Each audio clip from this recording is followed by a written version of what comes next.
There are many different types of horses, and I've had the pleasure to see quite a few during the beginning of their journey as riding horses. Some are what people refer to as born broke.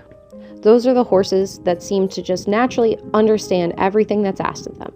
There's rarely a flick of their ear, swoosh of their tail, or tension of back muscle when a new piece of equipment is introduced.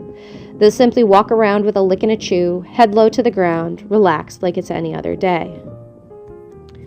And then there are horses that need time to process, time to figure out what's being asked of them or what this new funny feeling around them is. They need time to be allowed to figure it out in a natural way. Back in the day, we used to tie them up, force them to shut down, force them to understand and behave. That is why we call it breaking a horse. Many great trainers have moved on to the term starting, myself included. I've never had the goal of shutting them down, of telling them their opinions don't matter, telling them that their only choice is to behave and listen to what they're told. Instead, I allow them the time they need to process what I'm asking of them in a natural way. I have two big rules when I have a horse that needs to express their feelings in an extravagant way. One, they can have their opinions, feelings, and express themselves, but they need to respect my space and keep it out of my bubble. 2. Most horses, although there are exceptions to every rule, I ask them to continue to move their feet. I find that with movement comes thinking, and with thinking comes processing, and by allowing them time to process, they're quick to settle and start to understand. By allowing them to process in their own individual way, it calms their flight, fight, or freeze response and opens up the door to them using their brain to make their own decisions. Personally, I've always preferred the horses that come with the label of a good brain.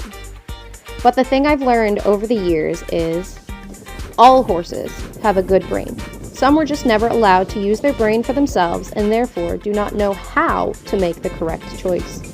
By introducing this idea young, at the very start of their journey, I'm able to help them develop that portion of their training, and with it, I find that most horses go on to have a much better understanding of how to process a human's request, and therefore have a tendency to go a lot further and develop much nicer labels throughout their life. Now, I'm not saying pull a horse straight out of the pasture, slap a saddle on them, let them go, and cross your fingers. I'm saying do all the proper steps, make sure they're as comfortable as they can be with the new questions you're asking them. Set them up for success, and then allow them to figure it out. Give them a guiding hand where they need it, but let them learn by making their own choices.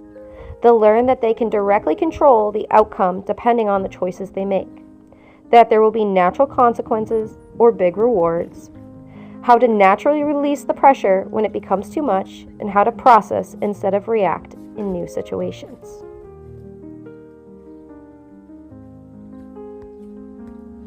Some horses need to be allowed to be horses, and in my opinion, I wouldn't have it any other way.